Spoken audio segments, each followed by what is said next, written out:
स्वागतम सुस्वागतम सर्वेभ्यः श्रोतागणेभ्यः पुनः स्वागतम। बंधुगण,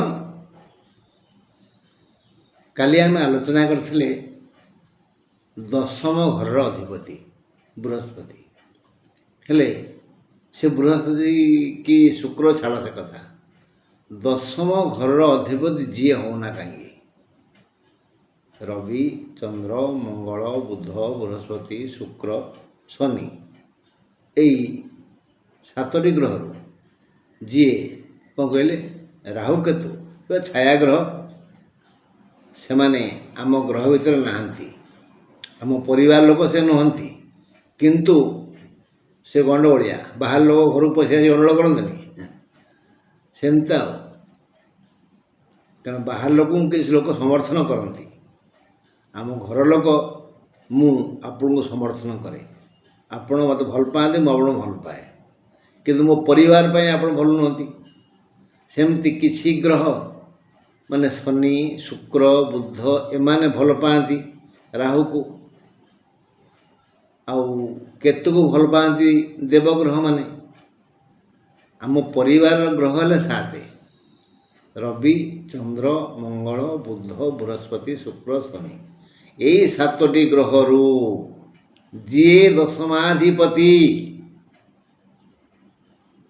ता कथा विवेचना करवा कौन लेखा शास्त्र अच्छी ना दशम भवन नाथ भवन माने घर दशम भवन नाथ एटी अधिपति नाथ बोले अधिपति मालिक प्रभु तेणु दशम घर मालिक जी दशम बुझुन तो लग्न है एक गणिजे दशम घर जो सबू लोक जातक भिन्न भिन्न लग्न भिन्न भिन्न राशि भिन्न भिन्न तेणु लग्न ठार गणिजे दशम घर जोटा से घर अधिपति कौटी अच्छा जदि सी भल जगार थे भल बोले कोणे थे बा केन्द्र थे बा मित्र घर थे बा उच्चर थे बा तांको बहु ग्रह देखुथिबे तेबे से पावरफुल किंतु अष्टम नथिबे द्वादश नथिबे तृतीय नथिबे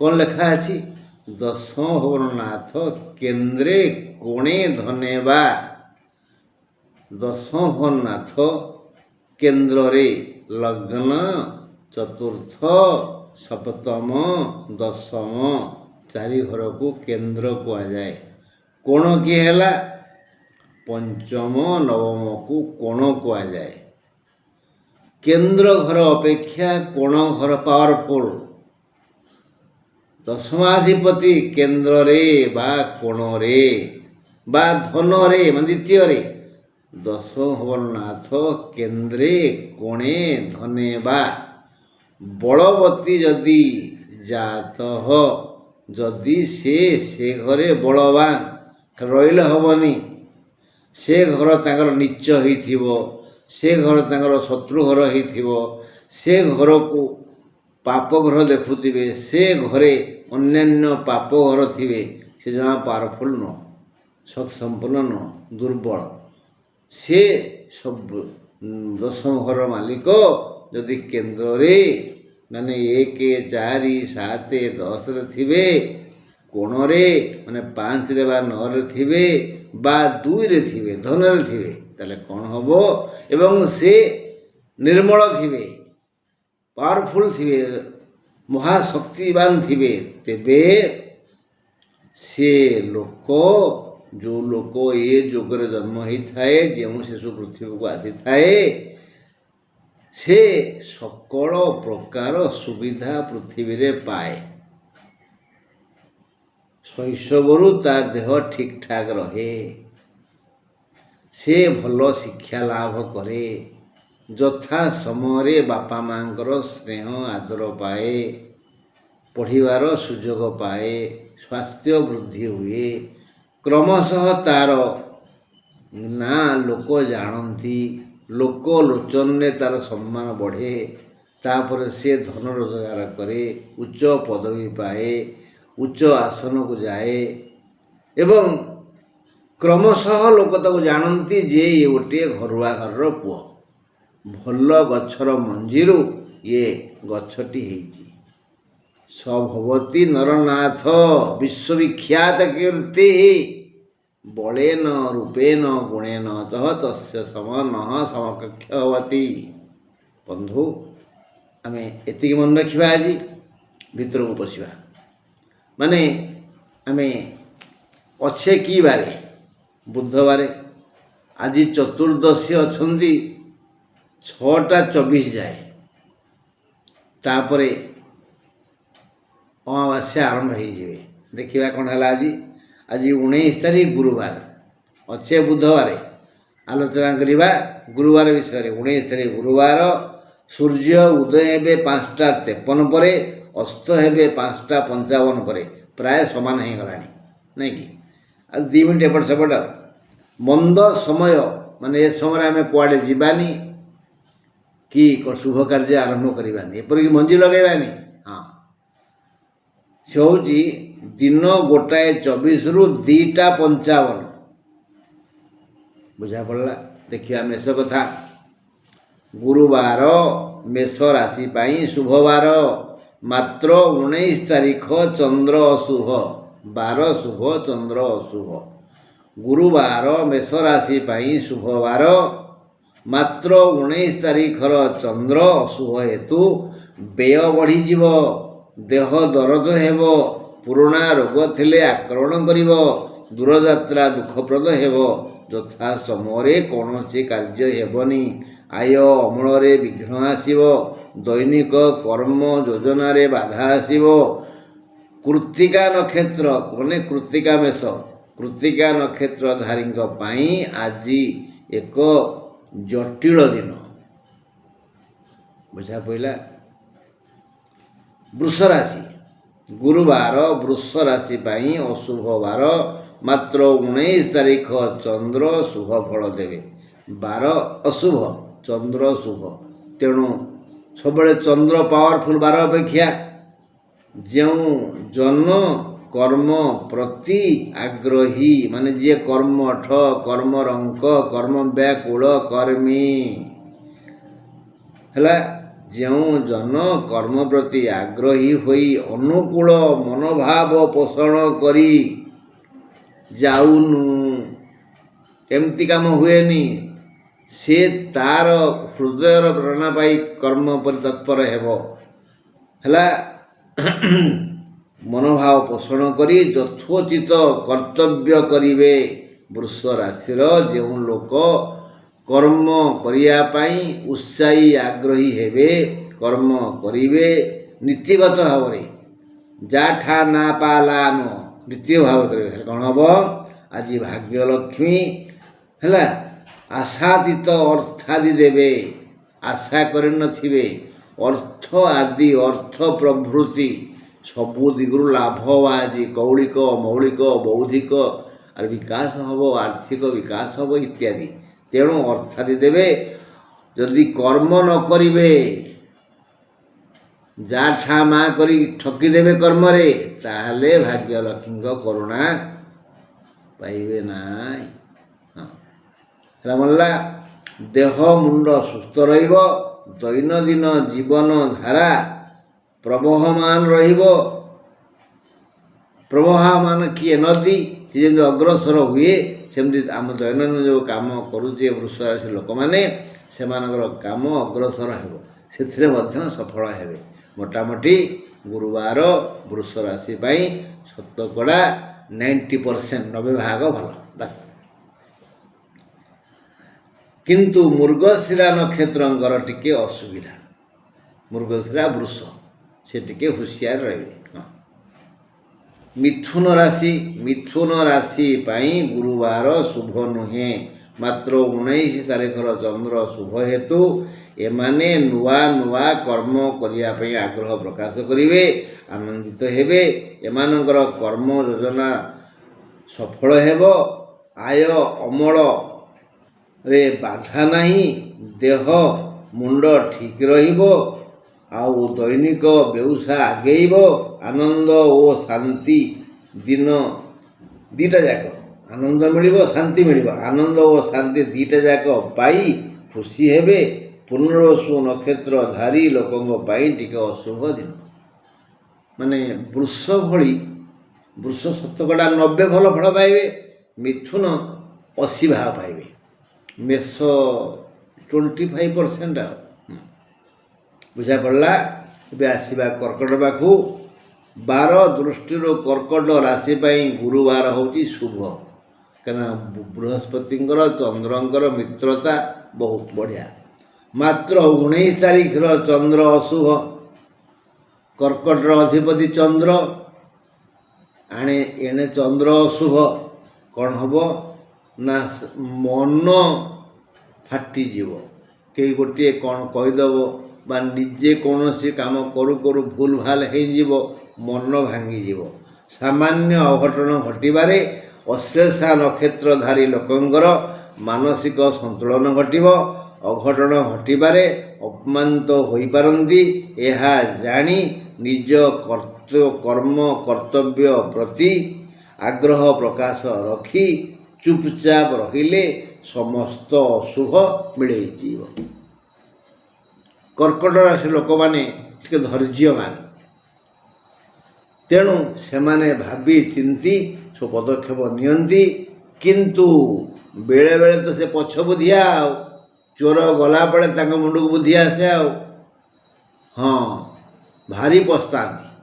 ଏଣୁ ହେ ମୋର ଭାଇ ବନ୍ଧୁ କୁଟୁମ୍ବ, ଯେଉଁମାନଙ୍କର କର୍କଟ ରାଶି, ସେମାନେ ଆଜି ଟିକେ ଭାବି ଚିନ୍ତି ସବୁ ପଦକ୍ଷେପ ନିଅନ୍ତୁ।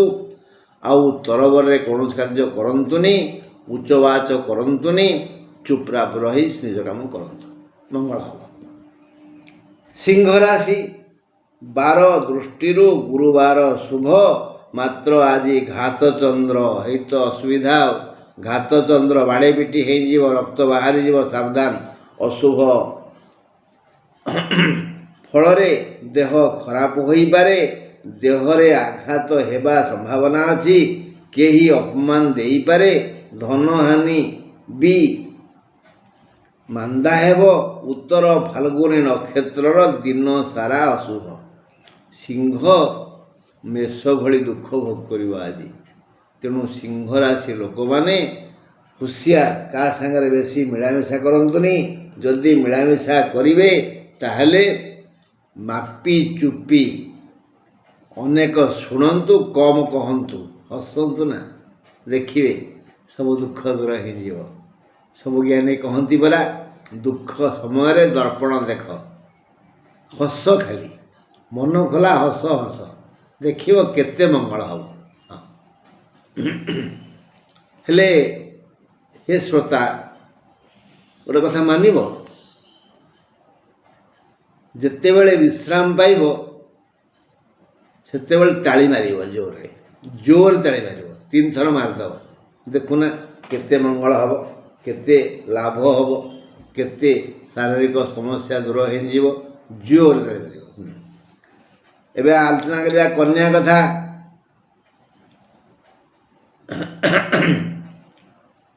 ଆଚ୍ଛା, ହଉ। ବାର ଦୃଷ୍ଟିରୁ କନ୍ୟା ରାଶି ପାଇଁ ଅଶୁଭ ଦିନ। ମାତ୍ର ଶୁଭ ଚନ୍ଦ୍ର ହେତୁ ଦିନଟି ଆନନ୍ଦ ମୁଖର ହେବ। ବିପରୀତ ଲିଙ୍ଗଙ୍କ ଠାରୁ ସ୍ନେହ ମମତା ବେଶୀ ମିଳିବ। ଏଇ ଯେଉଁ ବିପରୀତ ଲିଙ୍ଗ କହିଲିନି, ଭାଇ କି ଭଉଣୀ, ଭଉଣୀ କି ଭାଇ, ବିପରୀତ ଲିଙ୍ଗ ହେଲେ ସ୍ୱାମୀ ସ୍ତ୍ରୀ, ଏଠି ବିପରୀତ ଲିଙ୍ଗ। ମା ପୁଅ, ମା ପୁଅକୁ ବହୁତ ସ୍ନେହ କରିବ, ବାପା ଝିଅକୁ ବି ସ୍ନେହ କରିବେ, ମାନେ ବିପରୀତ ଲିଙ୍ଗ। କିନ୍ତୁ ଝିଅକୁ ମା ଆଜି ସ୍ନେହ ବେଶୀ କରିବେନି, କି ପୁଅକୁ ବାପା ଆଜି ସ୍ନେହ କରିବେନି। ବିପରୀତ ଲିଙ୍ଗ ଠାରୁ ମମତା ବେଶୀ ମିଳିବ। ଆୟ ଅମଳର ପଥ ଉନ୍ମୁକ୍ତ ହେବ। ଦୈନନ୍ଦିନ ବୃତ୍ତି ଠିକ୍ଠାକ୍ ଚାଲିବ।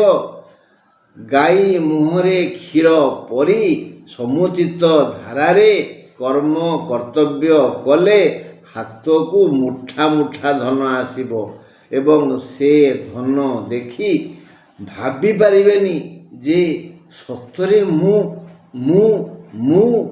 ରୋଜଗାର କରିଛି। ହଁ, ଆଶାତୀତ ଧନ ଆସିବ, ମାତ୍ର ଚିତ୍ରା ନକ୍ଷତ୍ର କନ୍ୟା ରାଶି ଲୋକେ ଟିକେ ସାବଧାନ ରହିବେ, ନହେଲେ କେଉଁଠି ଟିକେ କ'ଣ ହେଇଯାଇପାରେ, ଅପମାନ ବା ଦୁର୍ଘଟଣା। ତୁଳା ରାଶି କଥା ଆଲୋଚନା କରିବା। ଗୁରୁବାର ହେତୁ ତୁଳା ରାଶିଧାରୀ ଲୋକେ କାମରେ ଅମନୋଯୋଗୀ ହେବେ। ବିଶାଖା ନକ୍ଷତ୍ରଧାରୀ ସମସ୍ୟାଗ୍ରସ୍ତ ହେବେ। ଏମାନେ ଆଜି ଲାଭବାନ ହେବେ। ଯିଏ ଯେଉଁ ବୃତ୍ତି ବ୍ୟବସାୟ କରି ବସିଛନ୍ତି ସେହି ବୃତ୍ତି ବ୍ୟବସାୟର ବିକାଶ ହେବ। ଗୁରୁବାର ଏମାନଙ୍କ ପାଇଁ ସେତେ ଶୁଭପ୍ରଦ ନୁହଁ, ମାତ୍ର ଚନ୍ଦ୍ର ଶୁଭ ଥିବାରୁ ଗୁରୁବାର ଏମାନଙ୍କୁ ଯଥେଷ୍ଟ ଲାଭ ଦେବ। ଏତଦ୍ ବ୍ୟତୀତ ବିଧାତା ଏମାନଙ୍କୁ ଏକ ସ୍ୱତନ୍ତ୍ର ବ୍ୟବସ୍ଥା କରିଛନ୍ତି, ମାନେ କାହାକୁ କ'ଣ ଲାଭ ଦେବେ, କିଏ କ'ଣ ଖୋଜୁଛି, କେଉଁଟା ହେଲେ ମୋର ଲାଭ, ବୁଝିହେଲା। ସକାଳୁ ସକାଳୁ ମୁଁ ଟିକେ ବିଡ଼ି ଖାଏ, ସିଗାରେଟ୍ ପିଏ, ଟିକେ ଢୋକେ, ଯଦି ମିଳିଯାଏ ମୋତେ ମୁଁ ଖୁସି ହେବିନି। ଏଗୁଡ଼ା କେତେ କ୍ଷତିକାରକ ମୁଁ ଜାଣିଛି। ମୁଁ ଅନ୍ୟକୁ ପରାମର୍ଶ ଦିଏ, କିନ୍ତୁ ମୁଁ ଆକୁ ଛାଡ଼ିପାରେ ନା। ମୋତେ ମିଳିଲେ ମୁଁ ଖୁସି ହେବିନି, ଲାଭ ହେଲା। କିନ୍ତୁ ଯିଏ ଭଲ ଖୋଜନ୍ତି, ଯେଉଁମାନେ ସବୁବେଳେ ହରିନାମ ନିଅନ୍ତି, ତାଙ୍କୁ ତାହା ମିଳିଗଲେ ସେ ଖୁସି ହେବେନି। ଅପୁତ୍ରୀକୁ ପୁତ୍ର ଲାଭ ହେଲେ ସେ ଖୁସି ହେବନି। ତେଣୁ କାହାକୁ କ'ଣ ଲାଭ ହେବ, କାହାକୁ କ'ଣ ଲାଭ ହେବ, ସେ କଥା ସେ ଲୋକ ଜାଣେ କି ବିଧାତା ଜାଣନ୍ତି। ତେଣୁ ବିଧାତା ଆଜି ଏଇ ତୁଳା ରାଶିର ଲୋକମାନଙ୍କୁ ସ୍ୱତନ୍ତ୍ର ଲାଭ ଦେବେ ଏବଂ ସେମାନେ ସେମାନଙ୍କର ଲାଭ ପାଇ ଖୁସି ହେବେ। ଆଜି ବନ୍ଧୁ ଯୋଗ ଅଛି, ବନ୍ଧୁ ସହଯୋଗ। ବନ୍ଧୁ ଆର୍ଥିକ, ମାନସିକ, ଶାରୀରିକ ସହଯୋଗ କରିପାରନ୍ତି। ଆପଣ ବନ୍ଧୁ ଘରକୁ ଯାଇପାରନ୍ତି ବା ବନ୍ଧୁ ଆପଣଙ୍କ ଘରକୁ ଆସିପାରନ୍ତି। ଗୋଟେ ଭଲ ଦିନ କାହା ପାଇଁ? ତୁଳା ରାଶି ପାଇଁ। ଏବେ ଆସିବା କାହା ପାଖକୁ? ବିଛା ପାଖକୁ। ଗୁରୁବାର ହେତୁ ବିଛା ରାଶି ପାଇଁ ଶୁଭ, ମାତ୍ର 19 ତାରିଖ ଜ୍ୟେଷ୍ଠା ନକ୍ଷତ୍ର ପାଇଁ ପୂର୍ଣ୍ଣ ଅଶୁଭ। ଜ୍ୟେଷ୍ଠା ନକ୍ଷତ୍ର 18 ନକ୍ଷତ୍ର। ବିଛାର ପଞ୍ଚମାଧିପତି ବୃହସ୍ପତି, ସେ ଅଷ୍ଟମରେ ମିଥୁନରେ। ଆଉ ପୁଣି ଗୁରୁବାର ବୋଇଲେ ବୃହସ୍ପତିଙ୍କୁ ବୁଝାଏ। ଗୁରୁ ବୋଇଲେ ବୃହସ୍ପତି। ଗୁରୁବାର ହେତୁ ଟିକେ ଗୁରୁଙ୍କ କଥା ଆଲୋଚନା କରିବାକୁ ପଡ଼ୁଛି। ଯେ ପଞ୍ଚମ ଘରୁ ସନ୍ତାନ ଚିନ୍ତା କରାଯାଏ। ଆଜି ବିଛା ରାଶି ମାନଙ୍କର ସନ୍ତାନ, ମାନେ ବିଶେଷ କରି ପୁତ୍ର ସନ୍ତାନ ଟିକେ ଦୁଃଖ ଦେବ। ଯଦି ସେ ବଡ଼ ପିଲା ହେଇଯାଇଥିବ, ତା ଚିନ୍ତାରେ ବାପା ଘାରି ହେବେ। ବିଛା ରାଶି ବାପାମାନେ ଯଦି ଦୁଷ୍ଟ ହେଇଥିବ, ଆଉ ଯଦି ଭଲ ହେଇଥିବ, ତାର କିଛି କ୍ଷତି ହେଇଗଲା, କଷ୍ଟ ହେବ। ବୁଝିହେଉଛି। ମାନେ ଆଜି ପୁତ୍ର ଚିନ୍ତା ଟିକେ ଆଘାତ ଦେବ। ଗୁରୁବାର ହେତୁ ବିଛା ରାଶି ପାଇଁ ଶୁଭ, ମାତ୍ର 19 ତାରିଖ ଜ୍ୟେଷ୍ଠା ନକ୍ଷତ୍ର ପାଇଁ ପୂର୍ଣ୍ଣ ଅଶୁଭ। ବିଛାର ପ୍ରଥମାଧିପତି ବୃହସ୍ପତି ଅଷ୍ଟମରେ। ମିଥୁନ ହେତୁ ମୁଣ୍ଡକୁ ପୁତ୍ର ଚିନ୍ତା ଆଜି ଅସ୍ଥିର କରିବ। ଗୁରୁବାର ହେତୁ ପିତା କେବଳ ପୁତ୍ର ଚିନ୍ତାରେ ବ୍ୟସ୍ତ ରହିବେ। ଦିନରେ ଆନ ସମସ୍ୟା ନାହିଁ। এই ଦିନରେ ଆଜି ଗୁରୁବାର ଆନସନ ସମସ୍ୟା ନାହିଁ, କେବଳ ପୁତ୍ର ଚିନ୍ତା ବ୍ୟସ୍ତ କରିବ। ବ୍ୟକ୍ତି ଭେଦରେ ସମସ୍ତେ ପ୍ରାୟ ବିବିଧ ସୁଖ ପାଇବେ। ଧନାଗମ ହେବ। ଶ୍ରମ ଉପରେ ଆୟ, ତୁମ ଯେତେ ପରିଶ୍ରମ କରିବ, ଖଟିଲେ ଖାଇବ ଯାହା କୁହନ୍ତି, ଶ୍ରମ ଉପରେ ଆୟ ବଢ଼ିବା ବା ନିର୍ଭର କରେ। ଦେହ ସମସ୍ୟା କିଛି ନାହିଁ। ଆଜି ଗୋଟିଏ ଚିନ୍ତା, ଦୁଶ୍ଚିନ୍ତା ମୁଣ୍ଡକୁ ଆସିବ ପୁତ୍ରର। ପୁତ୍ର କିଛି ଭୁଲ କାମ କରିପାରେ ବା ତା ପ୍ରତି କିଛି ଦୈବଦଣ୍ଡ ଆସିପାରେ ବା ସେ କୌଣସି ଅପମାନିତ ହେଇପାରେ। ଏହି ଚିନ୍ତାରେ ବାପା ବ୍ୟସ୍ତ ରହିବେ। ବାପା ନିଜେ ଭୁଲ କରିପାରନ୍ତି। ଯୋଗ୍ୟ ପିତା ହେଇଥିବେ ବୋଇଲେ ପିଲାଟି ଟିକେ ଭୁଲ କରି ଠାଇକି ଲଗେଇଦେବେ। ଯେତେବେଳେ ସିଏ ଭେ ଭେ କାନ୍ଦିବ, ଆଉ ମୁଣ୍ଡକୁ ଜ୍ଞାନ ଆସିଯିବ, ଆହା ମୁଁ କାହିଁକି ଆଇଲି, ଆହା ମୁଁ କାହିଁକି ଆଇଲି। ଏମିତି କେମିତି ଗୋଟେ ପୁତ୍ର ଚିନ୍ତା ମୁଣ୍ଡକୁ ବିବ୍ରତ କରିବ। ଆଉ ସମସ୍ୟା କିଛି ନାହିଁ, ବିବିଧ ସୁଖ ମିଳିବ। ଆଉ ସେ ସୁଖଟା ଭିନ୍ନ ଭେଦରେ ହେବ। ବାସ୍। ଧନୁ କଥା ଆଲୋଚନା କରିବା। ଗୁରୁବାର ଧନୁ ପାଇଁ ଶୁଭବାର, ମାତ୍ର 19 ତାରିଖ ଅଶୁଭ ଚନ୍ଦ୍ର ହେତୁ କଳହ ହେଲା ଭଳି ପରିସ୍ଥିତି ସୃଷ୍ଟି ହେବ। ଉତ୍ତରାଷାଢ଼ା ନକ୍ଷତ୍ର ପାଇଁ ଦୁଃଖ ଆଜି ମାଡ଼ି ଆସିବ। ଉତ୍ତରାଷାଢ଼ ଧନୁ ରାଶି ଉତ୍ତରାଷାଢ଼ ନକ୍ଷତ୍ର ତାଙ୍କ ପାଇଁ ଆଜି ଦୁଃଖପ୍ରଦ ଦିନ। ଦିନଟି ଦୁଃଖଦ ହେବ। ଦୂରଯାତ୍ରା କଲେ ବଡ଼ ହଇରାଣ ହେବେ। ପୁରୁଣା ରୋଗ ଥିଲେ ସେ ପୀଡ଼ା ଦେବ। ଆଉ ଅତି ଆନନ୍ଦରେ ଦିନଟି କଟିଲେ ବି ଯଥା ସମୟରେ କୌଣସି କାର୍ଯ୍ୟ ହେବନି। ସ୍ୱଜନ ସହିତ ପରିବାର ସହିତ ଆପଣ ରହିବେ ଧନୁରାଶି ଲୋକମାନେ, ହେଲେ ଦିନଟି ଆନନ୍ଦରେ କଟିବନି। ଠିକ୍ ସମୟରେ କୌଣସି କାର୍ଯ୍ୟ ହେବନି। ଭୋକ ହେଉଥିବ, ଖାଦ୍ୟ ଥିବ ଖାଇପାରିବେନି। ସଞ୍ଜ ବେଳକୁ ଯଦି ଚାହିଁବେ ତାହେଲେ ମନ୍ଦିର ଯାଇପାରିବେ। ମକର ରାଶି ଗୁରୁବାର ଅଶୁଭ ଦିନ ମକର ପାଇଁ। ମାତ୍ର 19 ତାରିଖ ଶୁଭଚନ୍ଦ୍ର ହେତୁ ମନ ଲାଖି ଦ୍ରବ୍ୟ ବସ୍ତୁ ପଦାର୍ଥ ଜିନିଷ ବ୍ୟକ୍ତି ଅର୍ଥ ଆଦି ପାଖକୁ ଆସିବ। ମନସ୍କାମନା ପୂର୍ଣ୍ଣ ହେବ। ଯିଏ ଯାହା ଖୋଜୁଥିବ, ଆପଣଙ୍କୁ ମୁଁ ଖୋଜୁଛି, ତମକୁ ମୁଁ ଖୋଜୁଛି, ତତେ ମୁଁ ଖୋଜୁଛି, ଆମେ ଲୋକ ଭେଦରେ ଏଇଭଳି ବ୍ୟବହାର କରିଥାଉ। ସିଏ ଯଦି ଆସିଯାଏ, ହଁ ହ୍ୟାଲୋ କେତେବେଳେ ଆସିବୁ, ହଁ ଭଲ ହେଲା ଶୀଘ୍ର, ହଁ ରହିଲି, ହଁ ଇତ୍ୟାଦି। ଏମିତି ଲୋକ ଭେଦରେ ମୋର ଗୋଟେ ବଢ଼ିଆ କଲମ ଦରକାର, ଯଦି କେହି ଦେଇଦେଲା ବା ମୁଁ କିଣିପାଇଲି ବା ମୋତେ କେମିତି ମୋ ଟେବୁଲରେ ସେ କଲମ ଥୁଆ ହେବା ଦେଖିଲି ମୁଁ ଖୁସି ହେବି। ତେଣୁ ଆଜି ଦ୍ରବ୍ୟ ବସ୍ତୁ ପଦାର୍ଥ ଜିନିଷ ବ୍ୟକ୍ତି ଧନ ଏସବୁ ଜିନିଷ ପାଖକୁ ଆସିବ। ମନସ୍କାମନା ପୂର୍ଣ୍ଣ ହେବ। ସମସ୍ୟା କିଛି ନାହିଁ କହିଲେ ଚଳେ। ବିବିଧ ଲାଭ ହୋଇପାରେ। ଧନିଷ୍ଠା ନକ୍ଷତ୍ର ମକର ରାଶି, ଧନିଷ୍ଠା ମକର, ଧନିଷ୍ଠା ନକ୍ଷତ୍ରର ଆଜି ଅଶୁଭ ଦିନ। ବ୍ୟବସାୟୀ ବଣିକ ବୃତ୍ତିଜୀବୀ ସେବକମାନଙ୍କର ଆର୍ଥିକ ଲାଭ ହେବ। ଏମାନେ ସବୁଦିନ କଞ୍ଚା ପଇସା ଧରୁଛନ୍ତି, ହଁ କେମିତି ପର ପଇସା ମୋ ପାଖେ ଟିକେ ଆସୁ, ଯେଉଁମାନେ ଏଇ ଚିନ୍ତା କରନ୍ତି ସେଇମାନଙ୍କର ଆଜି ଆର୍ଥିକ ବିକାଶ ହେବ। ଆଉ ଅନ୍ୟମାନଙ୍କର ଲାଭ ଭିନ୍ନ ଭିନ୍ନ ରୂପରେ ହେବ। ବିବିଧ ଦୁଃଖ ଦୂର ହୋଇଯିବ। ପ୍ରାୟ ଲୋକଙ୍କୁ ଶାନ୍ତି ସୁଖ ସନ୍ତୋଷ ଆନନ୍ଦ ଓ ସମ୍ମାନ ମିଳିବ। ପ୍ରାୟ ଲୋକଙ୍କୁ, ମକର ରାଶିର ପ୍ରାୟ ଲୋକଙ୍କୁ ଆଜି ଶାନ୍ତି ସୁଖ ସନ୍ତୋଷ ଆନନ୍ଦ ଓ ସମ୍ମାନ ମିଳିବ। ମାନେ ମୋଟାମୋଟି ଭାବରେ ମକର ରାଶିର ଗୁରୁବାର ହେଉଛି ଭଲ ଦିନ। ଏବେ ଦେଖିବା କୁମ୍ଭ କଥା। ଗୁରୁବାର କେବଳ ଅଶୁଭ ଦିନ ନୁହେଁ, କୁମ୍ଭ ପାଇଁ ଆଜି ଅଶୁଭ ଚନ୍ଦ୍ର। ତେଣୁ କୁମ୍ଭ ରାଶି ପାଇଁ ଆଜି ଏକ ଘଡ଼ି ସନ୍ଧି ମୁହୂର୍ତ୍ତ ଆସିବ। କେଉଁ ମୁହୂର୍ତ୍ତରେ କ'ଣ ହେବ କହି ହେବନି, କିଛି ନଥିବ ହଠାତ୍। ହଁ, ତେଣୁ ଗୁରୁବାର କେବଳ ଅଶୁଭ ନୁହେଁ, କୁମ୍ଭ ପାଇଁ ଆଜି ଅଶୁଭ ଚନ୍ଦ୍ର ଜନିତ ଦୁଃଖ ମିଳିବ।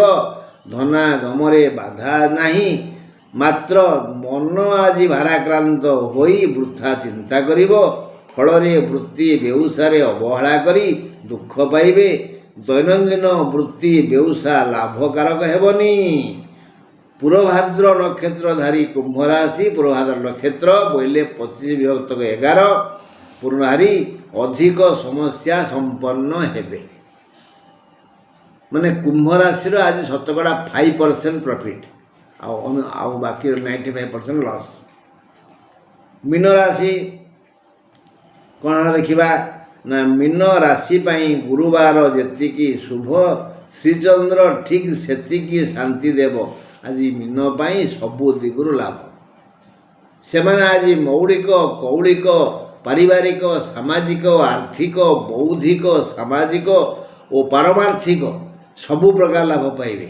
ସେମାନେ ଆଜି ଦର୍ପଣରେ ନିଜକୁ ବାରମ୍ବାର ଦେଖିବେ, ଆହା ମୁଁ କି ସୁନ୍ଦର, ହଁ ମୋ ଭଳି ଆଉ ଏବଂ କେହି ନାହାନ୍ତି। ବାରମ୍ବାର ସେ ମୁହଁକୁ ଦେଖୁଥିବେ, ନିଜକୁ ଚେହେରାକୁ ଦେଖୁଥିବେ, ବିଭିନ୍ନ ଅଙ୍ଗରେ ତେଲ ମାଲିସ କରୁଥିବେ। ହଁ ମୁଁ ଗୋଟାଏ ବିଧା ମାରିଲେ 5ଟା ପାଚିଲା କରିକି ଚେପା କରିଦେବି, ମୁଁ କମ୍ କ୍ଷତ୍ରିୟ, ଇତ୍ୟାଦି ଇତ୍ୟାଦି। ନିଜ ରୂପ, ନିଜ ସ୍ୱାସ୍ଥ୍ୟ, ନିଜ ଧନ ବଳ କଳ କୌଶଳକୁ ନେଇ ଆଜି ମୀନର ରାଶିମାନେ ଟିକେ ଅହଙ୍କାର କରିବେ। ଏଇଟା ହେଉଛି ଗୁପ୍ତ ଅହଙ୍କାର, କାହାକୁ କହିବେନି, ତା ଭିତର କଥା ଏଟା। ହଁ, କିନ୍ତୁ ତାଙ୍କ ବ୍ୟବହାରରୁ ଆଚାର ଚାଲିଚଳନରୁ ଜଣାପଡ଼ିଯିବ ସେ ଆଜି ଟିକେ ଅହଙ୍କାରୀ ହେଇଛନ୍ତି। ହଁ, ହେଲେ ଏକରେ ଗୁରୁବାର ଶୁଭ, ପୁଣି ଶୁଭ ଚନ୍ଦ୍ର, ତେଣୁ ଧନାଗମ ହେବ, ସବୁ ଶାନ୍ତି ମିଳିବ। ଠିକ୍ ଆପଣମାନେ ସମସ୍ତେ ଆଜି ନିଜ ସ୍ୱାସ୍ଥ୍ୟ ପାଇଁ ପ୍ରସନ୍ନ ଦିଶିବେ, ନିରାରୋଗ୍ୟ ହେତୁ ପ୍ରଫୁଲ୍ଲ ରହିବେ, ସ୍ୱାଦିଷ୍ଟ ଭୋଜନରେ ମନ ପ୍ରାଣ ପୁରିଯିବ। ଏତେ ଆନନ୍ଦରେ ଯଦି କିଛି ଦାନ ସତ୍ପାତ୍ରରେ କରିବେ ତେବେ ସବୁ ଦିଗରୁ ମଙ୍ଗଳ ହେବ। ହଁ, ସବୁ ସୁଖ ମିଳିବ କି ନାହିଁ ଆଜି। ତେଣୁ ସେମାନେ ଟିକେ ମାନସିକ ପ୍ରସ୍ତୁତ ହୁଅନ୍ତୁ ଯେ ମୁଁ ଆଜି କାହାକୁ ଦେବି। ଦେଇ ଦେଖନ୍ତୁ ନା, ଆଜି ମୀନରାଶି ମାନେ ଅନ୍ୟକୁ ମାନେ ସତ୍ପାତ୍ରରେ ଦେବେ। ମୁଁ ବା ସମୁଦ୍ର, ଯଦି ମୋ ଉପରେ ପାଣି ଢାଳିବେ ଏଇଟା କ'ଣ ବୁଝିବି? ବୁଝିହେଲା? ପାହାଡ଼ରେ ବର୍ଷା ହେବ, ପାହାଡ଼ର କ'ଣ ଲାଭ ହେବ? ମରୁଭୂମିରେ ବର୍ଷା ହେବ, ଲାଭ କ'ଣ ଅଛି? ସତ୍ପାତ୍ରରେ ଦିଅ। ବୁଝିହେଲା? ହଁ, ସତ୍ପାତ୍ରରେ ଆଜି କିଛି ଦାନ କରନ୍ତୁ ମୀନରାଶି ଲୋକମାନେ, ଦେଖିବେ 6 ଗୁଣି ହେଇ ଫେରିବ। ଆଜି ଗୁରୁବାର, ଆର ଗୁରୁବାର ଭିତରେ ଆପଣ ଆଜି ମୁଁ ଗୋଟିଏ ଭିକାରୀ ହେଲା, ମୁଁ ଆପଣଙ୍କ ପାଖରେ ହାତ ପାତି କଲି, ଦିଆ ଦିଆ, ତମ ଭଳିଆ ଲୋକ କେହି ନାହାନ୍ତି, ତମେ ଗୁଣୀ ଜ୍ଞାନୀ ବୁଦ୍ଧି ତମର ସବୁ ଭଲ, ତମ ଚାଲି ବୋଲି ଠାଣି ମାଣି କାହାଣୀ ଚାଣି ସବୁ ଭଲ, ଟିକେ ମାନେ ଖୁସାମତ କରିଦେଲି। ତେଣୁ ଆପଣ ଖୁସି ହେଇ ମୋତେ ଟଙ୍କାଟା ଗୋଟେ ଦେଇଦେଲେ ବା 2 ଟଙ୍କା ଦେଇଦେଲେ, ମୁଁ ପାଇଗଲି, ମୁଁ ଖୁସି ହେଇଗଲି। ତେଣୁ ଆସନ୍ତା ଗୁରୁବାର ଭିତରେ 8 ଦିନ ଭିତରେ ସେଇ ଟଙ୍କାଟା 6 ଗୁଣି ହେଇ ଫେରିଥିବ। ମାନେ 6 ଟଙ୍କା ଆପଣ ପାଇସାରିଥିବେ। 2 ଦେଇଥିଲେ 12 ଟଙ୍କା ପାଇଯିବେ, 100 ଦେଇଥିଲେ 600 ପାଇବେ, 1000 ଦେଇଥିଲେ 6000 ପାଇବେ, ଲକ୍ଷେ ଦେବେ ବୋଇଲେ 6 ଲକ୍ଷ ପାଇବେ, କୋଟିଏ ଦେବେ ବୋଇଲେ ଦେବେନି। ମୋର ତ ବିନା କୋଟିଏରେ ମୁଁ ମୋର ବା ପ୍ରତିଦିନ ମୋର କୋଟିଏ ଟଙ୍କା ଖର୍ଚ୍ଚ ହେଉଛି, ଶୁଣିଲେ ବିଶ୍ୱାସ କରିବେନି। ହଁ, ଆଉ ଆପଣ ମୋତେ ଦେବେ ନା, ଆଉ ମାନେ ଯେତିକି ଦେବେ 6 ଗୁଣ ପାଇବେ। ପରୀକ୍ଷା ଦେଖନ୍ତୁ। କିଏ? ମୁଁ କାହାକୁ କହୁଛି କଥା? ମୁଁ ମୀନରାଶି ଲୋକଙ୍କୁ କହୁଛି, ତମକୁ କହୁନି କିଛି। ମୁଁ କହୁଛି ମୀନରାଶି ଲୋକଙ୍କୁ, ସେମାନେ ଆଜି ଦେଲେ ପାଇବେ 6 ଗୁଣ ଆକାରରେ। ଦିଅନ୍ତୁ ନା, ତେବେ ସବୁ ଦିଗରୁ ମଙ୍ଗଳ ହେବ। କେବଳ ରେବତୀ ନକ୍ଷତ୍ରଧାରୀ ଜନତା ଅଳ୍ପ କିଛି ସମସ୍ୟାର ସମ୍ମୁଖୀନ ହେବେ। ଆଉ ଆଜି ଦିନଟା ଆମୋଦ ପ୍ରମୋଦରେ କଟିବ, ସ୍ୱାସ୍ଥ୍ୟ ସମସ୍ୟା ନାହିଁ, ମଙ୍ଗଳ ହେବ। ଈଶ୍ୱର ମଙ୍ଗଳ କରନ୍ତୁ। ବନ୍ଧୁ, 10 ଘର କଥା କହିଲି, ଭୁଲିବେନି। ହଁ, ନମସ୍କାର ନମସ୍କାର ନମସ୍କାର।